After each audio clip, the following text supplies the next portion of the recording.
Hello बच्चों, क्या मेरी आवाज आ रही है? I am audible? जैसा कि आप लोग देख रहे हैं, आप लोग का स्वागत है सब जेई चैनल पर। मोशन अंडर ग्रेविटी का टॉपिक आज हम लोग पढ़ने वाले हैं। इससे पहले वाला जो टॉपिक हम लोग पढ़े थे बच्चों लोग, मोशन स्ट्रेट लाइन में 5 फिजिकल क्वांटिटी के बारे में पढ़ा गया था, जिसमें हम लोग ने डिस्कस किया था speed, distance, displacement speed, velocity और एक्सीलरेशन। क्लियर है बात? आज की क्लासेस में हम लोग डिस्कस करने वाले हैं मोशन अंडर ग्रेविटी के बारे में।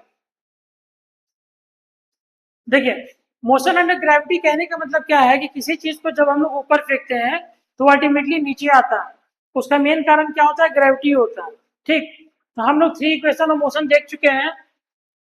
v is equal to u plus a t, s is equal to u t plus half a t square, और v square is equal to u square plus 2s। अब motion under gravity के cases में क्या करेंगे? Acceleration को हम लोग replace करेंगे माइनस जी से। अब यहाँ पर देखो, ऊपर अगर कंसिडर करते हैं पॉजिटिव, नीचे क्या कंसिडर करेंगे? नेगेटिव। क्लियर है बात? तो v इज इक्वल टू आ जाएगा u minus g t, s is equal to u t minus half g t square, v square is equal to u square minus 2g's। Clear है बात? तो कुछ नहीं किया गया बच्चों लोग, रिप्लेस किए हम लोग, है ना।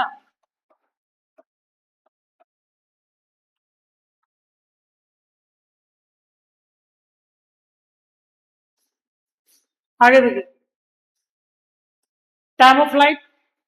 जैसे किसी ऑब्जेक्ट को हमने फेंका जमीन से, नीचे से फेंका u वेलोसिटी से, फेंकने के बाद एक मैक्सिमम हाइट पे जाकर वेलोसिटी क्या हो जाएगा? 0 हो जाएगा। तो हम लोग पढ़ चुके हैं v is equal to u plus a t होता है। एक होता है टाइम ऑफ असेंडिंग, एक होता है टाइम ऑफ डिसेंडिंग। ऊपर जाने वाले समय को बोलेंगे असेंडिंग, और नीचे आने वाले समय को क्या बोलेंगे? असेंडिंग। अच्छा, जी दोनों केसेस में डाउनवर्ड ही लगेगा। G is always at downward, 10 metre per second square. Time of ascending, time of descending दोनों जो होगा बच्चा लोग, यू बाई जी होगा। क्यों होगा? यहाँ देखो, v इज इक्वल टू होता है u minus g t. Maximum height पर ये 0 हो जाएगा, u माइनस जी टी। तो t बराबर कितना आ जाएगा? u by g. क्लियर? एक टर्म आता है time of flight. Time of flight कहने का मतलब, हम लोग जब नीचे से ऊपर गए फिर ऊपर से नीचे आए, तो टोटल टाइम जो लिया इसको बोलते हैं टाइम ऑफ फ्लाइट। ये होता है 2ta या 2d या 2u बाई जी। इसको हम लोग प्रोजेक्टाइल मोशन में भी देखते हैं, 2u बाई जी। क्लियर है बात?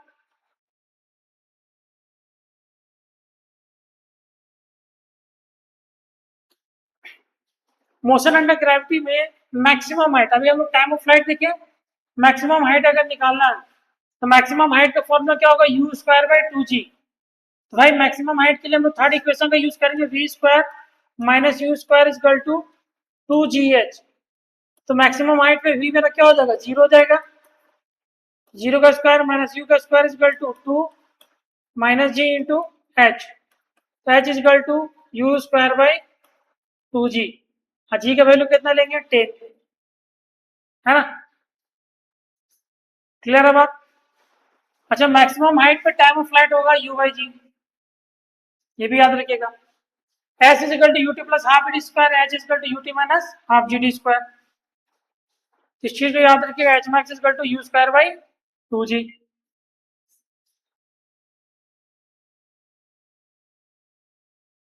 अब यहाँ देखिए, a ball is projected vertically upward with speed 50 metre per second. एक बॉल को ऊपर फेंका जाता है 50 मीटर पर सेकेंड के स्पीड से।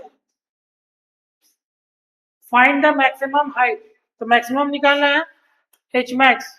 H max is equal to क्या हो जाएगा? यू स्क्वायर बाई 2g, क्योंकि हम लोग फॉर्मूला पढ़ चुके, v square minus u square is equal to 2gh। तो फाइनल वेलोसिटी 0 हो जाएगा। इनिशियल कितना दिया? 50 का square is equal to 2 into g कितना? -10 into h. implies that h is equal to 15 into 50 by 2 into 10। ये कट गया, कितना जाएगा? 250 by 2 मतलब 125 मीटर।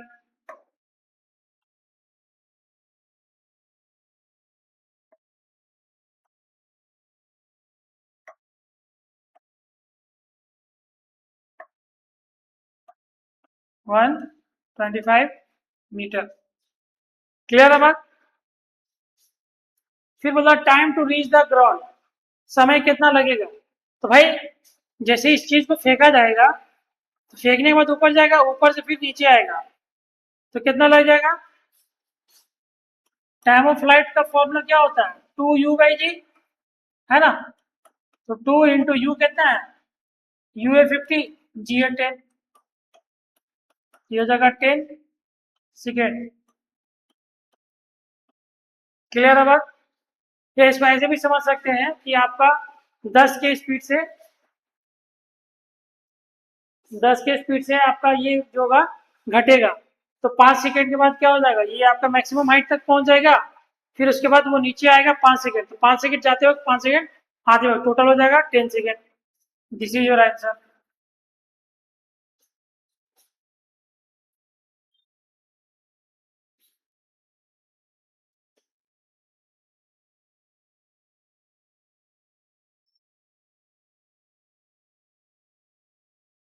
अब यहाँ देखिए सवाल,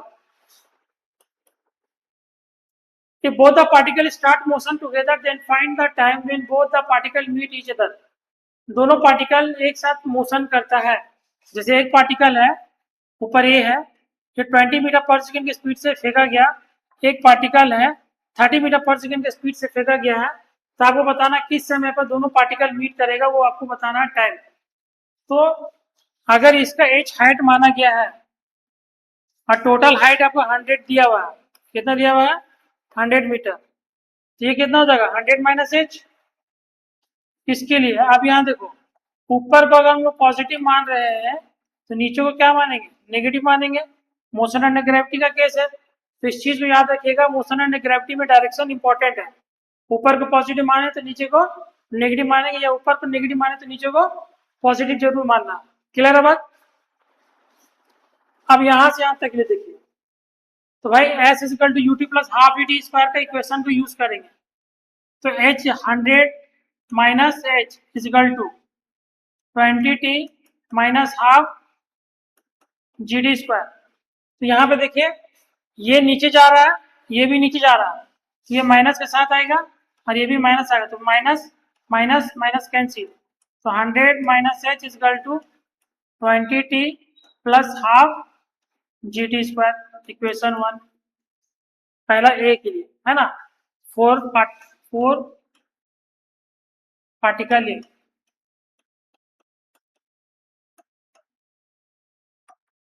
four particle B. Particle B के लिए क्या होगा, h is equal to u t plus half g t square.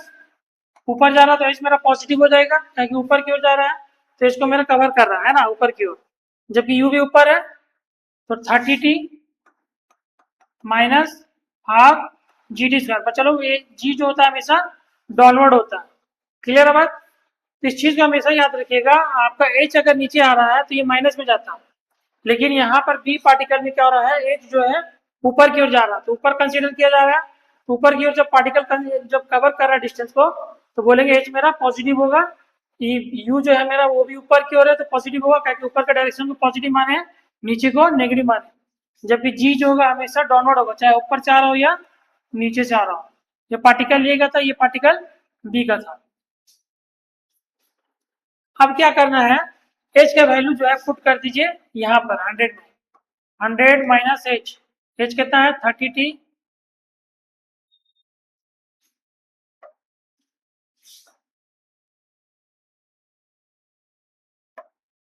100 minus h 30t minus half g t square is equal to 20t plus half g t square. Clear? तो बच्चा लोग यहाँ देखो, 100 minus 30t plus half g t square is equal to 20t plus half g t square, half g t square half g t square कट गया, minus 30t उधर जाएगा तो प्लस 30t हो जाएगा, 100 is equal to 30t plus 20t, ये हो जाएगा 100 इजिकल टू 50t, तो t इजिकल टू कितना आ जाएगा 100 बाई 50। ये हो गया 2 सेकंड। इसी को हम लोग रिलेटिव मोशन से भी कर सकते हैं। क्लियर है बात? कुछ नहीं किया बच्चा लोग, बोला गया कि पार्टिकल ये है जो भी 100 माइनस एच टी टाइम पर जितना समय पर ये यहाँ पे पहुंचेगा पार्टिकल ए, ठीक, उसी समय पे पार्टिकल बी भी पहुंच जाएगा इसी समय पर। तो 100 माइनस एच डिस्टेंस कवर किया ए और एच डिस्टेंस कवर किया बी, तो इसलिए for particle A s is equal to u t plus half g d square. Equation में हम लोग क्या किया, 100 minus h is equal to 20 t plus half g d square. ये फर्स्ट इक्वेशन में गया। पार्टिकल बी के लिए h is equal to u t plus half g d square, तो जी मेरा क्या हो जाएगा माइनस में, और एच का वैल्यू कहाँ पुट कर देंगे 1 में, तो 100 minus 30 t minus half g d square. तो सॉल्व करके मेरा लगभग 100 इजिकल टू 50 टी आएगा, t is equal to 2 second. Clear? बात समझ में आ रहा है?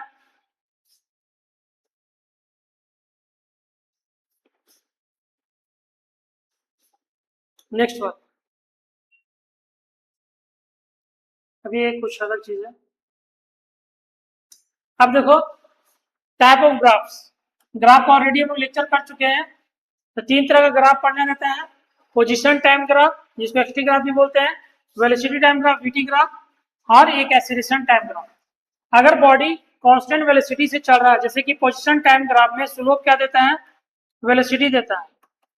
अगर पोजीशन टाइम ग्राफ इस तरह की स्ट्रेट लाइन बन रहा है, उस केसेस में वेलोसिटी कांस्टेंट हो गया। तो यहाँ देखो वेलोसिटी जो है कांस्टेंट है, ये क्या बता रहा है, वेलोसिटी कांस्टेंट। अगर वेलोसिटी कांस्टेंट मतलब एक्सीलरेशन 0, तो यहाँ पर ये आपका बन रहा है एक्सीलरेशन टाइम ग्राफ है, acceleration 0। Clear? Body at rest, body अगर रेस्ट में होता है उस केसेस में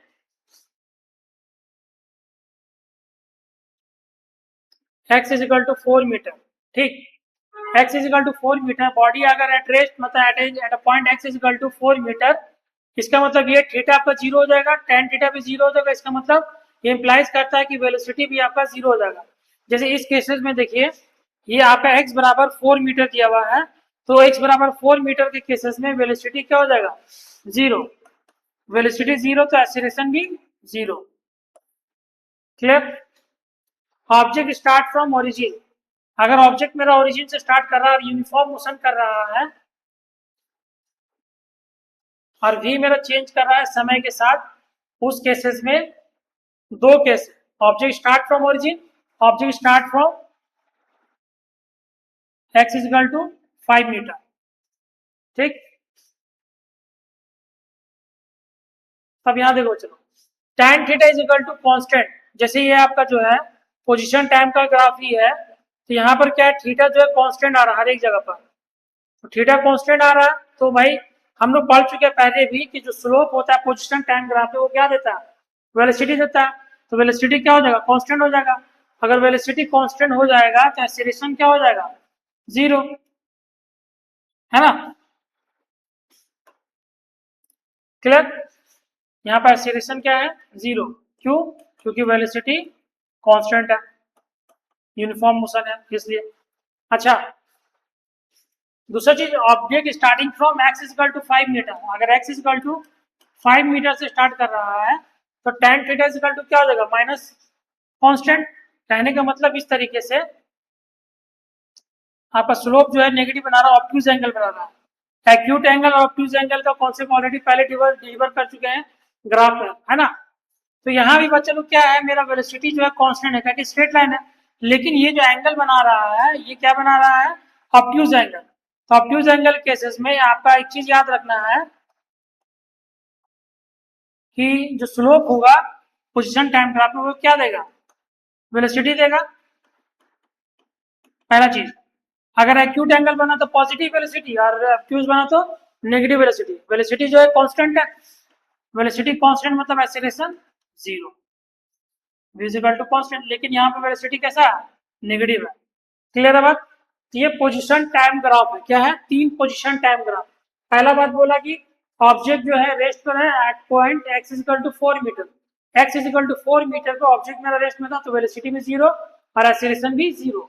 लेकिन ऑब्जेक्ट स्टार्ट किया ओरिजिन से, कहाँ से स्टार्ट किया, ओरिजिन से, लेकिन वो कांस्टेंट वेलोसिटी के साथ यूनिफॉर्म मोशन कर रहा है। तो यूनिफॉर्म मोशन के केसेस में हम लोग पढ़ चुके हैं कि जो स्लोप होता है पोजीशन टाइम ग्राफ में, वो क्या देता है, वेलोसिटी देता है। क्लियर? तो इस चीज को ध्यान में रखते हुए tan थीटा बराबर कांस्टेंट, क्योंकि tan थीटा भी क्या देता है, स्लोप देता है, और tan थीटा बराबर वेलोसिटी, तो वेलोसिटी मेरा कांस्टेंट आएगा, तो v मेरा अगर कांस्टेंट हो जाएगा तो एक्सीलरेशन क्या हो जाएगा, जीरो। क्लियर? ये भी पोजीशन टाइम ग्राफ है, लेकिन यहाँ पे ऑब्जेक्ट जो स्टार्ट कर रहा है x इक्वल टू 5 मीटर पर, tan थीटा जो है कांस्टेंट है, लेकिन वो नेगेटिव है। क्या है, नेगेटिव, मतलब ऑब्ट्यूज एंगल बना रहा है, कुछ इस तरीके से गया, ठीक। लेकिन यहाँ पे वेलोसिटी कांस्टेंट है, तो वेलोसिटी मेरा कांस्टेंट होने की वजह से एक्सीलरेशन क्या हो जाएगा, जीरो। तो तीन केस था, तीनों केस में भी आप लोग को समझ में आया हो, है ना। ऑब्जेक्ट रेस्ट में ऑब्जेक्ट अगर यूनिफॉर्म मोशन कर रहा है, अगर ओरिजिन से स्टार्ट किया या किसी एक पर्टिकुलर पॉइंट से, तो किस तरह का केसेस बन सकता है, एक्सीलरेशन तीनों केसेस में जीरो है ना। यहाँ पे कुल मिला के यही बात समझ आया कि पोजीशन टाइम ग्राफ में जो स्लोप होता है वो क्या देता है, वेलोसिटी। अगर वेलोसिटी कांस्टेंट है तो एक्सीलरेशन जीरो। क्लियर है बात? अब देखो, an object is starting from rest and moving with constant velocity of minus root 3 meter per second. Plot the position time graph of the object. जैसे कि आप देख सकते हैं ऑब्जेक्ट स्टार्ट किया है रेस्ट से, तो v मेरा क्या हो जाएगा, जीरो हो जाएगा। तो ग्राफ स्टार्ट होगा ओरिजिन से, तो भाई v इज इक्वल टू हो जाएगा tan 60। तो tan 60 का होता है रूट 3, लेकिन ये माइनस के साथ आ रहा है। किसके साथ आ रहा है, माइनस के साथ। तो ये हो जाएगा tan 120। tan 120 का मान होता है माइनस रूट 3। क्लियर? तो पोजीशन टाइम ग्राफ अगर ड्रॉ करेंगे तो आपका ग्राफ कुछ इस तरीके का बनेगा, और ये एंगल जो बनेगा theta is equal to 120 degree. अब tan 120 का मान माइनस रूट 3 कैसे आया देखो, तो ये आया ट्रिग्नोमेट्री, tan 120 को लिख सकते हैं 180 माइनस 60, ये आएगा माइनस tan 60 का, सेकंड क्वाड्रेंट में, सेकंड क्वाड्रेंट में tan क्या होता है, नेगेटिव होता है, और tan 60 का मान माइनस रूट 3। तो पहला चीज तो ओरिजिन से स्टार्ट हुआ, और v equal to tan theta देता है, और tan theta equal to minus root 3, मतलब थीटा बराबर 120। तो कुछ पोजीशन टाइम ग्राफ में ऐसा बनेगा, ताकि स्लोप जो होता है वो क्या देता है पोजीशन टाइम में, velocity. Clear?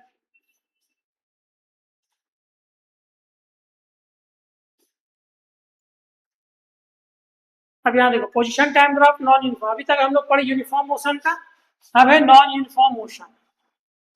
Non uniform motion में जैसा कि आप देख सकते हैं कि थीटा वन जो है छोटा है थीटा टू से, थीटा टू बड़ा हो गया थीटा वन से। तो पोजीशन टाइम ग्राफ में स्लोप के जो होता है टेंजेंट अगर ड्रॉ करेंगे तो वहां पे जो स्लोप जो होता है वेलोसिटी देगा। इसका मतलब वेलोसिटी मेरा बढ़ रहा है, अगर वेलोसिटी बढ़ रहा है तो एक्सीलरेशन भी बढ़ेगा, acceleration not is equal to zero, क्योंकि ये जो ग्राफ है ये कर्व है, तो दोनों v और a जो होगा पॉजिटिव बनेगा, मतलब v भी ग्रेटर देन जीरो, a भी ग्रेटर देन जीरो, कोई दिक्कत। दूसरा एक चीज ये भी बता चुके थे, ये खुशी बन रहा है, हैप्पी फेस बन रहा है, हैप्पी फेस में क्या होगा, एक्सीलरेशन टेक्सटी ग्राफ में ग्रेटर देन जीरो, और v भी ग्रेटर देन जीरो, ये क्या हो जाएगा, स्पीड अप। दोनों सेम साइन है तो स्पीड अप। क्लियर है बात? यहाँ पे देखो tan थीटा वन जो है छोटा है tan थीटा टू से, tan थीटा टू जो है tan थीटा वन से क्या है, छोटा है। इसका मतलब वेलोसिटी क्या हो रहा है, इंक्रीज कर रहा है। This implies acceleration motion not equal to zero, both v and a are negative. कहने का मतलब क्या होगा, पहला तो वेलोसिटी मेरा लेस देन जीरो होगा, ताकि ये आपको ऑब्ट्यूज एंगल बना रहा है। क्या बना रहा है, ऑब्ट्यूज एंगल, तो वेलोसिटी लेस देन जीरो, और एक्सीलरेशन भी लेस देन जीरो, क्योंकि ये बना रहा है साइड फिगर। क्या बना रहा है, साइड फिगर, साइड फेस। तो साइड फेस के केसेस में क्या होता है, वेलोसिटी डिक्रीज कर रहा है।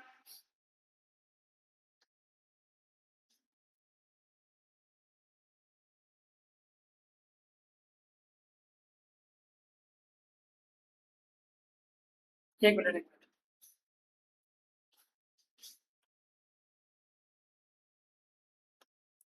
tan theta two greater than tan theta, नहीं ये गलत है, tan theta two less than tan theta, this implies that velocity is increasing. ठीक है, वेलोसिटी जो है मेरा बढ़ रहा है, ठीक। तो वेलोसिटी मेरा बढ़ रहा है, लेकिन ये किस तरीके बढ़ रहा है बच्चा लोग, ऑब्ट्यूज एंगल में। तो भाई ये लेस देन जीरो हो जाएगा और एक्सेलरेशन भी लेस देन जीरो, ये हो जाएगा स्पीड अप। क्लियर, क्योंकि ऑब्ट्यूज एंगल बना। ऑब्ट्यूज एंगल कहने का मतलब ये आपका tan θ1 जो है ऑब्ट्यूज एंगल बना रहा है।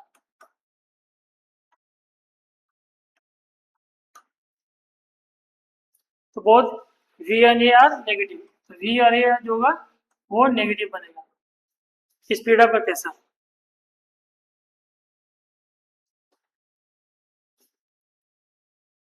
यहाँ भी देखिए position time graph non uniform motion का, tan θ2 less than tan θ1, tan θ2 जो किससे छोटा है, tan θ1 से छोटा है, उस केसेस में ये इंप्लाइज करता है कि वेलोसिटी भी इज डिक्रीजिंग। एकदम सही बात है, वेलोसिटी डिक्रीज कर रहा है, इसके साथ ये रिटार्डेड मोशन है, मतलब एक्सीलरेशन भी घटेगा, acceleration not equal to zero. तो v मेरा पॉजिटिव होगा, मेरा ये तो भाई क्या हो रहा है, पहला बात तो ये मेरा एक्यूट एंगल बना रहा है, क्या बना रहा है, एक्यूट एंगल। और मेरा स्लोप जो है घट रहा है, तो स्लोप के घटने के केसेस में वेलोसिटी मेरा क्या हो रहा है, डिक्रीज कर रहा है। तो वेलोसिटी डिक्रीज कर, तो वेलोसिटी ग्रेटर देन जीरो। लेकिन ये जो पोजिशन टाइम ग्राफ में जो आपका वेलोसिटी घट रहा है, तो ये हो रहा है स्पीड डाउन। क्या हो रहा है, स्पीड डाउन। स्पीड डाउन तो एक्सीलरेशन लेस देन जीरो, तो एक्सीलरेशन क्या होगा, नेगेटिव होगा। क्लियर है बात। यहाँ देखिए tan θ2 जो ग्रेटर देन tan θ1, यहाँ भी क्या हो रहा है, this implies velocity is decreasing, velocity decrease कर रहा है। ये भी रिटार्डेड मोशन है, एक्सीलरेशन जो है जीरो के बराबर नहीं है। तो v जो हो जाएगा मेरा क्या हो जाएगा, ऑब्ट्यूज एंगल है ना। तो v मेरा नेगेटिव, एक्सीलरेशन क्या हो जाएगा पॉजिटिव, क्योंकि ये मेरा क्या हो रहा है, समय के साथ वेलोसिटी घट रहा है, तो स्पीड डाउन का केस बन रहा है, स्पीड डाउन। तो वेलोसिटी मेरा लेस देन जीरो होगा और एक्सीलरेशन ग्रेटर देन जीरो, तब जाके क्या हो जाएगा, स्पीड डाउन, रिटार्डेड मोशन। ये लेक्चर बच्चे लोग पहले ही पढ़ा चुके हैं, है ना। अब यहाँ देखो, the displacement time graph for a moving particle is as shown in figure from the option given below, the instantaneous velocity of the particle is negative at which point.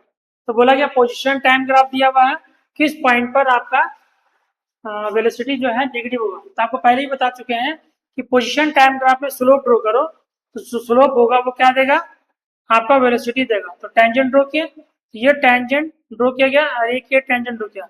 यहाँ पे जो एंगल बन रहा है वो ग्रेटर देन 90 डिग्री, मतलब एब्ट्यूज बन रहा है। और यहाँ पे जो एंगल बन रहा है वो क्या बन रहा है, acute angle.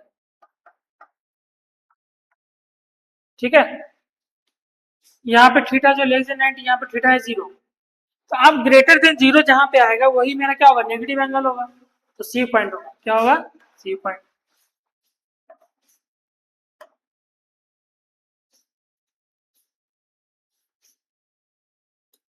Velocity time graph, अभी तक हम लोग पोजीशन टाइम ग्राफ देखे। तो पोजीशन टाइम ग्राफ में एक चीज याद रखिएगा, एक्सटी ग्राफ से हम लोग वीटी ग्राफ और एटी ग्राफ बनाया जा सकता है ना, ये बता चुके आप पहले।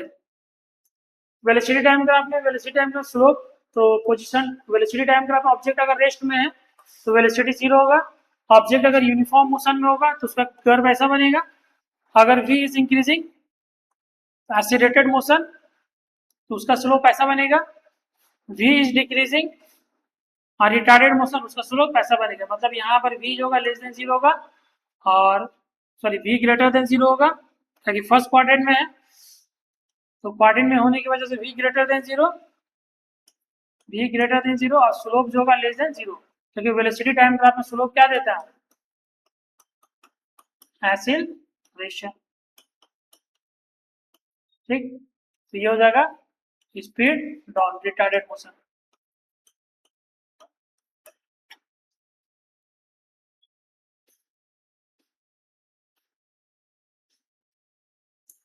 अब यहाँ देखो, तो velocity time graph of two moving particle A and B makes angle of 30 degree and 45 degree respectively with the x axis, find the ratio of their acceleration. तो भाई tan 30 tan 45 का क्या निकालना है, रेशियो। tan 30 बाई tan 45, ये क्या देगा, acceleration देगा ए का, और एक्सीलरेशन देगा बी का। tan 30 का मान होता है 1/√3, tan 45 का 1, तो एक्सेलरेशन ऑफ ए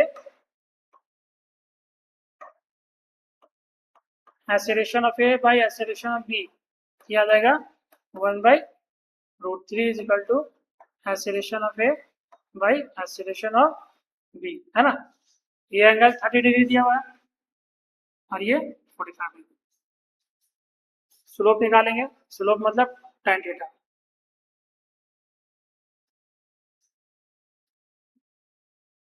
अब देखो चलो, ओ भाई साहब ये क्या हो गया, वीटी ग्राफ में अगर एरिया निकालते हैं, क्या निकालते हैं, एरिया, वीटी ग्राफ का अगर एरिया निकालेंगे तो वो क्या देगा, डिस्प्लेसमेंट देगा। क्या देगा, डिस्प्लेसमेंट, या दूसरे शब्दों में चेंज इन पोजिशन देगा। ठीक है, जैसे ये वीटी ग्राफ है, तो इसमें अगर हमको क्या निकालना है, डिस्प्लेसमेंट निकालना है, डिस्प्लेसमेंट और डिस्टेंस दोनों देगा। ठीक, इस चीज पे याद रखिए। इसका एरिया निकालेंगे, इसका एरिया निकालेंगे और इसका एरिया निकालेंगे। इसका एरिया को प्लस करेंगे, इसके एरिया को माइनस करेंगे, इसके एरिया को प्लस करेंगे, क्या मिलेगा, डिस्प्लेसमेंट। और तीनों को अगर प्लस करेंगे तो क्या मिलेगा, डिस्टेंस। तो दिक्कत,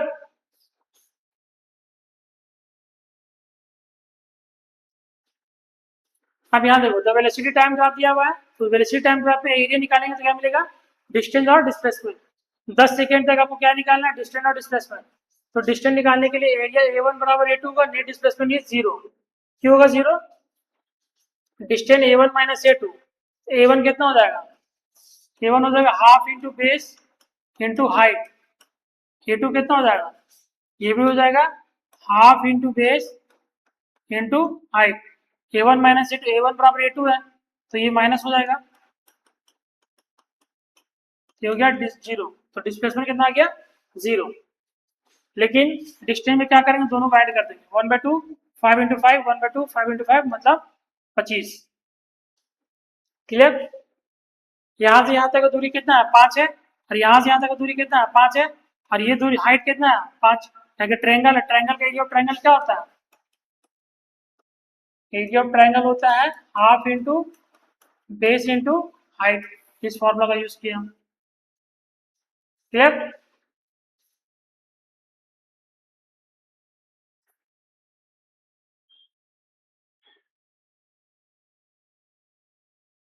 अब यहाँ देखो चलो, ए इज इक्वल टू 0,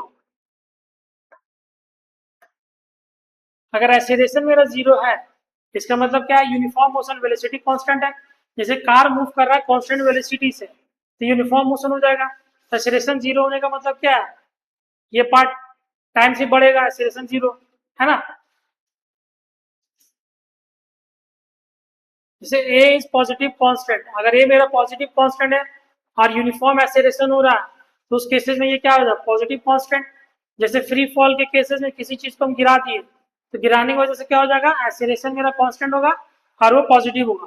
ठीक, ए इज नेगेटिव है कांस्टेंट, अगर ए मेरा होगा नेगेटिव कांस्टेंट और यूनिफॉर्म रिटार्डेशन होगा। जैसे किसी ऑब्जेक्ट को ऊपर फेंका गया, तो ऊपर फेंकने में क्या होता है कि ऑब्जेक्ट का वेलोसिटी ऊपर होता है जबकि एक्सेलरेशन नीचे होता है। ठीक, तो उसका क्या होगा, ग्राफ ऐसा बनेगा नीचे। क्लियर, और यहाँ देखो पोजीशन टाइम ग्राफ का, पोजीशन टाइम ग्राफ है, वेलोसिटी कांस्टेंट बना, एक्सेलरेशन ग्राफ ऐसा बना। कहने का मतलब अगर एक्सेलरेशन कांस्टेंट है, एक्सेलरेशन कांस्टेंट है, वेलोसिटी मेरा यूनिफॉर्मली चेंज हो रहा है, तो स्लोप जो बनेगा पोजीशन टाइम ग्राफ का, वो कैसा बनेगा, पैराबोला। इस चीज को भी हम डिस्कस कर चुके हैं मोशन अंडर, सॉरी ग्राफ के केसेस में, लेक्चर डाला हुआ। अब देखो अनरियल ग्राफ, अनरियल ग्राफ का मतलब at a given instant of motion parameter can not have two different values. जैसे पोजीशन टाइम ग्राफ है, वेलोसिटी टाइम ग्राफ है, एक्सेलरेशन टाइम ग्राफ है, किसी एक समय पे दो पोजीशन आपका नहीं हो सकता। पहला बात, किसी एक पोजीशन पर, सॉरी किसी एक समय पर दो पोजीशन नहीं हो सकता, ये ग्राफ पॉसिबल नहीं है। किसी एक समय पर दो वैल्यू नहीं हो सकता वेलोसिटी का, किसी एक समय पर दो एक्सेलरेशन भी नहीं हो सकता, ये भी पॉसिबल नहीं है ना। स्केलर क्वांटिटी जैसे डिस्टेंस हो गया, स्पीड हो गया, इसका नेगेटिव वैल्यूज नहीं होता है ना। जैसे ये पॉइंट देख लो, ये बता रहा है कि डिस्टेंस जो है नेगेटिव हो गया, स्पीड जो है वो नेगेटिव हो गया, क्योंकि गलत है ना, नेगेटिव वैल्यू नहीं होता है।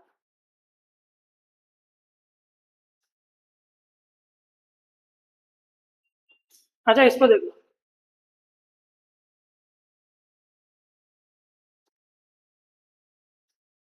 इसमें कुछ नहीं है, ग्राफ ड्रॉ करना था एक्सटी ग्राफ का, तो अलग अलग वैल्यू पुट करो, 0 1 2 3 4 5 6, तो एक्स का वैल्यू आपका लगभग कुछ अलग अलग आएगा, और इसके अकॉर्डिंग आपको ग्राफ ड्रॉ कर देना है ना।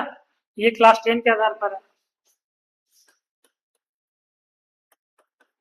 हम लोग पढ़ चुके हैं क्लास 10 में, कुछ है नहीं। बोला गया बॉल बॉल को थ्रो किया गया ऊपर up to height of 60 metre above the ground with initial velocity 20 meter per second. Take the starting point as the origin and vertically upward as positive x-axis. Draw approximate position plot of xt graph. T is equal to 10. जैसे t 0 put करेंगे, u कितना है मेरा 20, तो u मेरा t 0 put करने पर x कितना आएगा 0। t 15 पुट करेंगे, तो t जैसे 15 पुट किए तो u कितना है 20, 20 इंटू 15, 20 इंटू 15 -1/2 इंटू 10 इंटू 15 का स्क्वायर, सॉल्व कर लो तो यहाँ से x निकल जाएगा। ठीक, फिर t मेरा 2 पुट करो, तो 2, एक मिनट देखो, t is equal to 1 put करेंगे, x is equal to 20 into 1 -1/2 into 10 into 1, तो 20 -15, सॉरी 20 -5,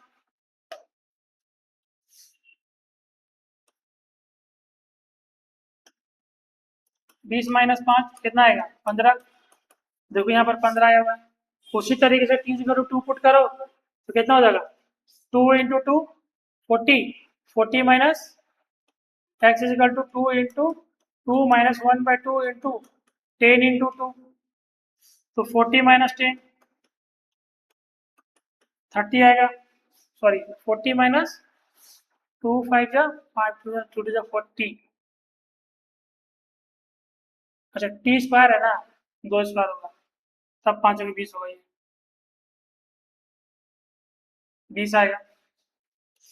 ठीक, 20 आ गया। तो इसी तरीके से आप टी का अलग अलग वैल्यू पुट करिए, 0 1 2 3 4 5 6, तो 0 15 20 15 20 0 -25 -60 आएगा, फिर उसके अकॉर्डिंग आप वैल्यू पुट करके एक ग्राफ ड्रॉ कर दीजिए, कुछ है नहीं, कुछ इस तरह का ग्राफ बनेगा।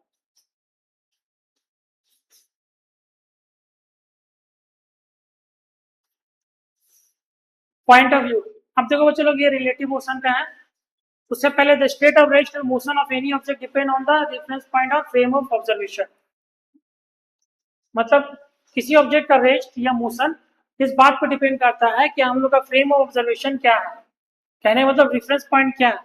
जैसे तीन चीज, एक ऑब्जेक्ट है, ऑब्जेक्ट बी है, ऑब्जेक्ट सी है, ऑब्जेक्ट बी और सी जो है बी वेलोसिटी से मूव कर रहा है, तो both B and C are moving, किसके कंपैरिजन में, ए के रिस्पेक्ट में, B with respect to B, C is at rest, B जो होगा बी के रिस्पेक्ट में, सी जो होगा रेस्ट में होगा, दोनों सेम वेलोसिटी से मूव कर रहा है, and A is moving with respect to B, और ए जो है मेरा मूव कर रहा है किसके रिस्पेक्ट में, बी के रिस्पेक्ट में, विथ रिस्पेक्ट टू सी, सी के रिस्पेक्ट में बी मेरा रेस्ट में आ जाएगा और ए मेरा मूव करेगा कितना वेलोसिटी से, बी वेलोसिटी से। क्लियर, इसी को बोलते हैं फ्रेम ऑफ रेफरेंस या रेफरेंस पॉइंट, जहां से किसी चीज को ऑब्जर्व करना है, जहां से किसी चीज को ऑब्जर्व कर रहे हैं। क्लियर, बस एक याद चीज याद रखिएगा, बी और सी एक दूसरे के रिस्पेक्ट में रेस्ट में होगा, लेकिन बी और सी जो होगा ए के रिस्पेक्ट में क्या हो जाएगा, मूव में होगा, है ना।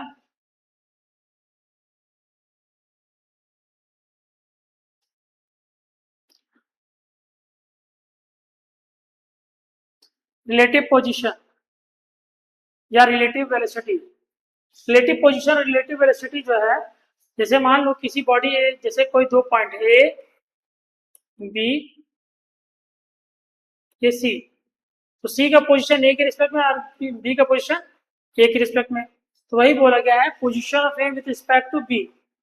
ए का पोजीशन बी के रिस्पेक्ट में क्या होगा, position of A with respect to ground minus position of B with respect to ground.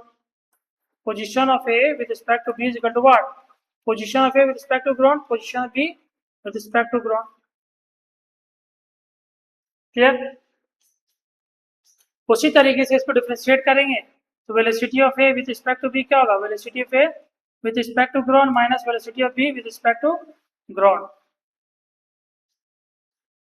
Relative velocity of particle A with respect to B is defined as velocity with which A appears to move with respect to an observer on B. It is defined as velocity of A with respect to B.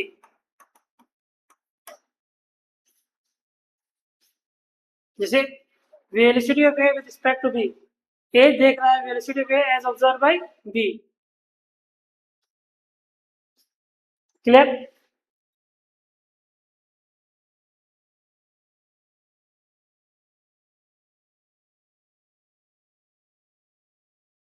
ये बात समझ आया ना बच्चा लोग।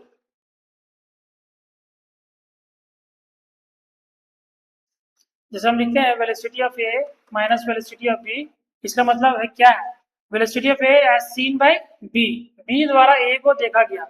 अगर B with respect to लिखेंगे velocity of B minus velocity of A, B को कौन देख रहा है, ए देख रहा है।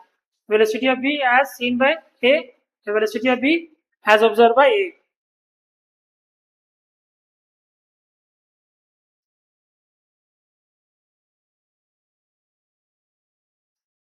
अब यहाँ देखो रिलेटिव वेलोसिटी से डिपेंडेंट क्वेश्चन है। क्वेश्चन क्या बोल रहा है, the train is moving with a speed 54 kilometre per hour, a monkey runs on the roof of the train in opposite direction with a speed 10 kilometre per hour with respect to the train, find the velocity of the monkey as seen from the ground. तो बोला क्या गया है कि train जो है लगभग 54 kilometre per our की स्पीड से रन कर रहा है, जबकि मंकी जो है 10 किलोमीटर पर आवर की स्पीड से पीछे की ओर जा रहा है। तो velocity of train with respect to ground दिया है 54 kilometre per hour, velocity of monkey with respect to train दिया है -10 किलोमीटर पर आवर। तो velocity of monkey with respect to train क्या हो जाएगा, velocity of monkey minus velocity of train. Velocity of monkey with respect to ground क्या हो जाएगा, velocity of monkey with respect to train plus velocity of train. Velocity of train with respect to ground कितना, अच्छा ये कितना दिया -10, velocity of train कितना दिया 54, कितना जाएगा 44 किलोमीटर पर आवर।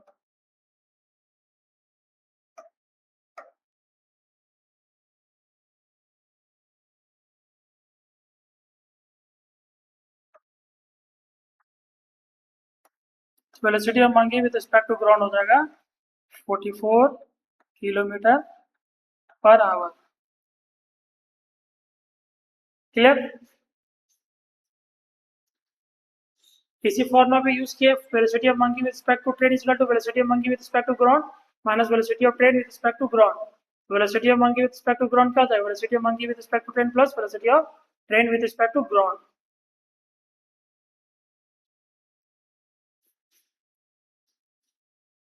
अब यहाँ देखो चोर पुलिस का प्रॉब्लम है, वेलोसिटी ऑफ पुलिस दे दिया 36 kilometre per hour, velocity of thief दे दिया है 54 किलोमीटर पर आवर, जबकि बोला गया क्या एक बुलेट शूट किया गया है कितने स्पीड से, velocity of bullet with respect to police is 90 kilometre per our.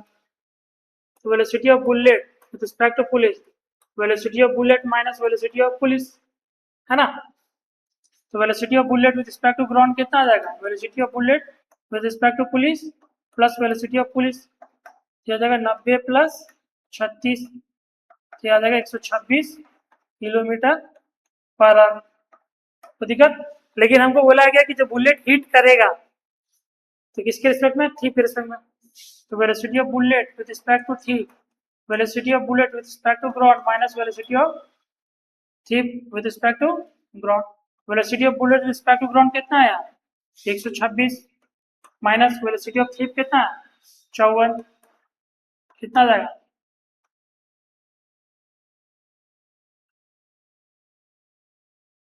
72 kilometre per our, यही आंसर है। क्लियर। कुछ नहीं था बच्चा लोग, क्वेश्चन बहुत आसान है। आपको नॉर्मली बताना है velocity of bullet with respect to T. तो हम लोग लिखेंगे velocity of bullet respect to T is equal to velocity of bullet minus velocity of T. तो हमको थीप का वेलोसिटी ग्राउंड के रिस्पेक्ट में 54 दे दिया, हमको क्या चाहिए velocity of bullet respect to ground. तो उसके लिए क्या किया, velocity of bullet respect to police कितना दिया 90 किलोमीटर पर आवर। तो velocity of bullet respect to police क्या लिखे, velocity of bullet with respect to ground minus velocity of bullet police sorry. तो वेलोसिटी ऑफ बुलेट निकाल दिया, ground के respect में कितना 90 प्लस 36 126 आ गया, यहाँ पुट कर दिए तो आपका आंसर निकल गया। अब देखो reverse swimming problem. Reverse swimming problem में क्या है, velocity of swimmer with respect to river क्या होगा, velocity of swimmer plus velocity of sorry minus velocity of river. Velocity of swimmer with respect to ground क्या हो जाएगा, velocity of swimmer with respect to river plus velocity of river. तो velocity of swimmer with respect to river क्या है, v है, और velocity of river कितना है, u है। तो हो जाएगा v प्लस यू।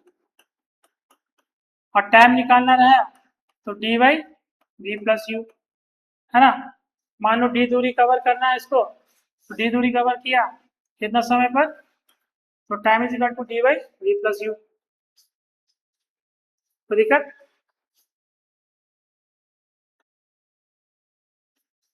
सवाल देखो, a swimmer can swim at a speed of 1 metre per second in still water, he decided to swim down stream, मतलब सेम डायरेक्शन, जिस डायरेक्शन में आपका रिवर है उसी डायरेक्शन में फ्लो कर रहा है, जैसे कि अभी हम लोग पढ़े डाउन स्ट्रीम। फिर the speed of river is 2 metre per second, speed of river कितना दे दिया है 2 metre per second. Determine the time taken by the swimmer to cover 300 metre, कुछ नहीं है, तो T is equal to D, D कितना दे दिया है 300। Velocity of swimmer with respect to river कितना दिया, velocity of swimmer with respect to ground निकलेगा velocity of swimmer plus velocity of river. Velocity of swimmer in still water कितना 1 plus velocity of river कितना है 2, तो 1 plus 2 कितना हो जाएगा 300 बाई 3 मतलब 100 सेकेंड। क्लियर, डाउन स्ट्रीम के दोनों को क्या करेंगे ऐड कर देते हैं ग्राउंड के रिस्पेक्ट में निकाल कर। Swimmer is moving in the opposite direction, मतलब आप स्ट्रीम डाउन स्ट्रीम में ऐड करेंगे और आप स्ट्रीम में क्या करेंगे माइनस करेंगे, v माइनस u। तो लिखेंगे velocity of swimmer with respect to river is called what, velocity of swimmer with respect to ground minus velocity of river with respect to ground.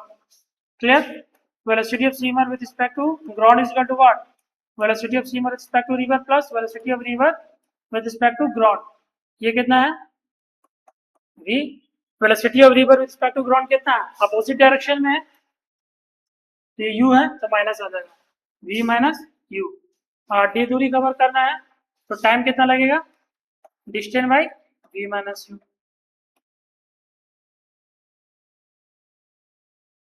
Clear, इसमें सवाल देखिए, a swimmer can swim at a speed of 3 meter per second in still water, he decided to swim upstream river, if the speed of river is 2 meter per second, determine the time taken by the swimmer to cover। कुछ नहीं है 300 by 3 minus 2 1 300 second.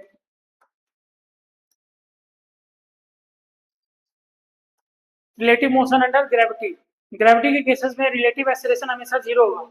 जैसे मान लो किसी चीज को हम ऊपर फेंकें, ठीक, और किसी चीज को यहाँ ऊपर फेंकर यहाँ ड्रॉप किए,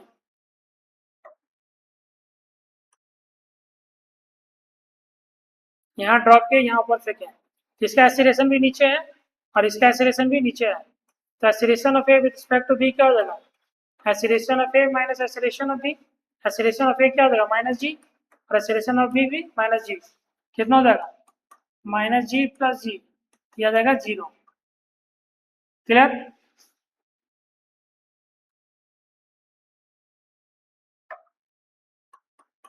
माइनस जी प्लस कट के आ गया 0।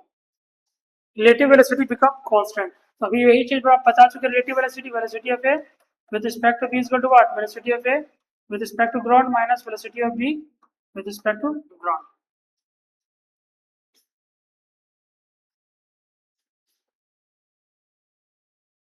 अब यहाँ देखो, चलो, ball is thrown downward from the top of a building at a height 40 meter with a velocity 10 meter per second. At the same time, another ball B is thrown upward with a velocity 30 meter per second from the base of the building. As shown, find the time when the two ball collides. मतलब बोला क्या क्या है, एक ball ऊपर से फेंका गया है 10 मीटर पर सेकंड की स्पीड से, एक बॉल बी को ऊपर फेंका गया है 30 मीटर पर सेकंड की स्पीड से, एक को नीचे और एक को ऊपर। दोनों के बीच का दूरी कितना दिया है, 40 मीटर। तो कुछ ना करेंगे, रिलेटिव वेलोसिटी इसको बना लेंगे। पहला बात, velocity of A with respect to B क्या हो जाएगा, velocity of A minus velocity of B.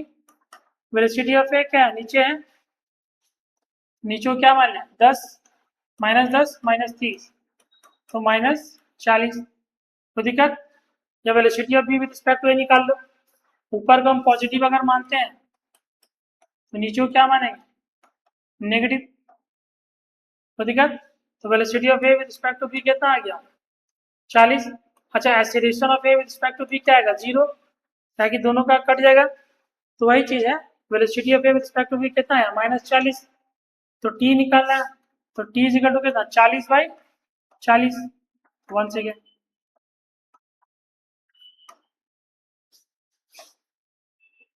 Clear.